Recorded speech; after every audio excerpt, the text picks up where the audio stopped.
Joba from Gracia. This is the Rorschach, Georgia update from the 9th of May, 2024. Quick summary of what's going down in Georgia.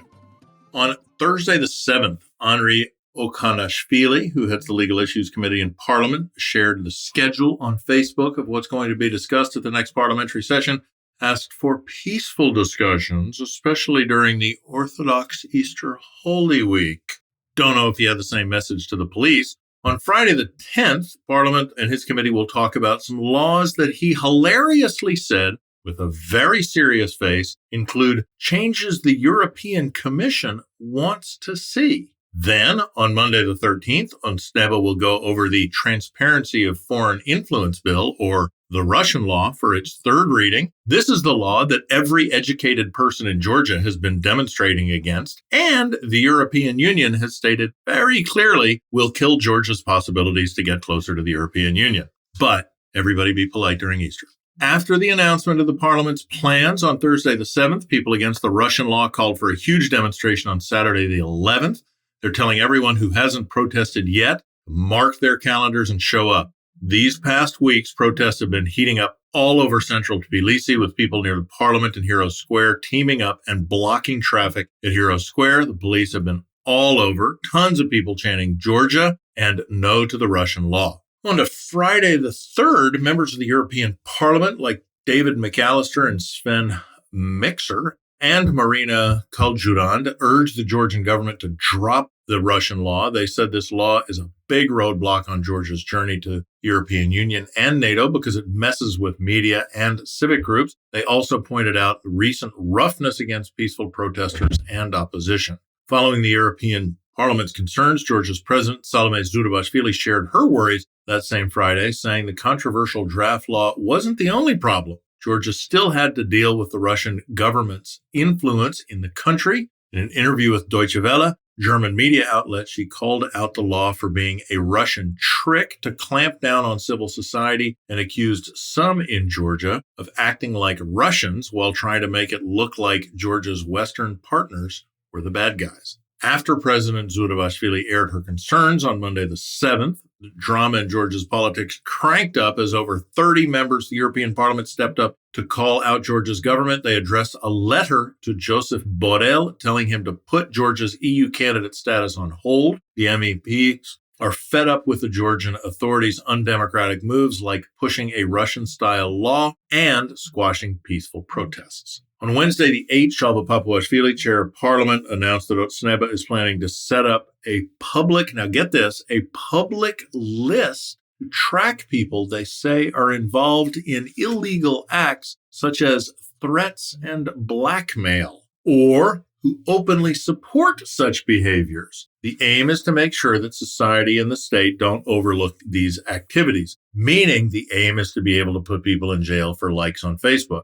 Papuashvili says the recent protests against the Russian law, mostly driven by young people, have been rough, and the list is also meant to protect the police and the rights of citizens. Plus, of course, they'll use the list to see what people are doing on social media. Papuashvili defends making this list by pointing out that there's a difference between criminal acts and certain actions that are not criminal but might still push or threaten others. He says that these last actions also need to be responded to, evidently by state power. So, here we are again. On that same day, Giorgi Vashadze, leader of the Strategy of Mashanabeli party, said that Otsneba's list was shameful, sign of the government's weakness and internal collapse. On Monday the 6th, Lado Abkhazava, well-known National Teachers Award winner, was attacked near his home in Lanchkhuti. The attackers also hurt his 20-year-old son. Abkhazava is known for his active role in the rallies against the Russian law and thinks his protest work might have sparked the attack.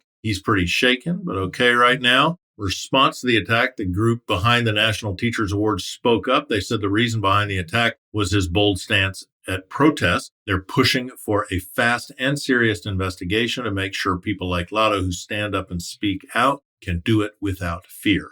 On Wednesday, the 8th, on the streets of Tbilisi, politicians got roughed up by unknown attackers. Many believe were sent by Otsneba to deter people from protesting. Dmitry Chikovani from the National Movement got jumped right outside his apartment in Sololaki district. 5 people beat him up. Security camera caught it all. He ended up in the hospital. Same night, Lasha Gvinianidze, who helps organize bikers' marches for the protests, also took a bad punch. He had to go to the hospital to get stitches for cuts on his head and lip. Didn't stop there. Gia Japaridze, former diplomat and professor, who's also the brother of Zurabishvili from Girchi, was beaten up in his own Ezo. Along with these beatings, many citizens, including people from the media and civic groups, got phone calls threatening them and their families. The Georgian Young Lawyers Association thinks these calls might be using government information to target people.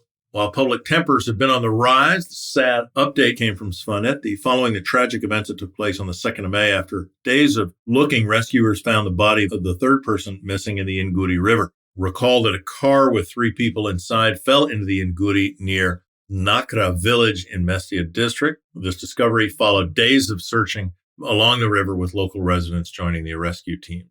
Some news from parts of Georgia occupied by Russia along the administrative line that Russia messes with all the time. On Wednesday, the 8th, Tristan Mushashvili and Valery Tetruashvili, who were illegally held by Russian occupation forces near Dirbi in Kareli municipality, are now free. Fortunately, a third person detained with them is still being held, but there's a strong push to get that person out. State Security Service of Georgia is working with the EU monitoring mission and keeping internal partners in the loop through the Geneva International discussion. Made it clear that Russia's the one to blame for any trouble in the occupied areas. Meanwhile, Georgia's government teamed up with global organizations to get all the Georgian citizens wrongly imprisoned back home from these occupied zones, if at all possible. And to close this edition, on Thursday the 2nd, a new book hit the shelves, sparking lots of conversations. Georgia Against Stalin, written by Georgy Kandalaki, former politician. In his book, he shows how Russia's bringing back old stories about Stalin to make him sound like a hero, especially to people in Georgia. According to Kandalaki's book, Georgia stood up to Stalin's tough rules when fighting for freedom. He says that many in Georgia still haven't really come to terms with what Stalin did, particularly during those early days when Georgia was struggling to be free and democratic. And that's it for this week. Thanks for joining us. By the way, if you're catching us on Spotify, did you know you can drop us a comment or question right there in the episode? It's very easy. Comments are kept private, so feel free to share your thoughts or queries without hesitation of retaliation from us, like Otsneba is doing. You can also send us an email so we can get back to you, or go ahead and write something in those comments. Can't wait to hear from you. Nachmamis.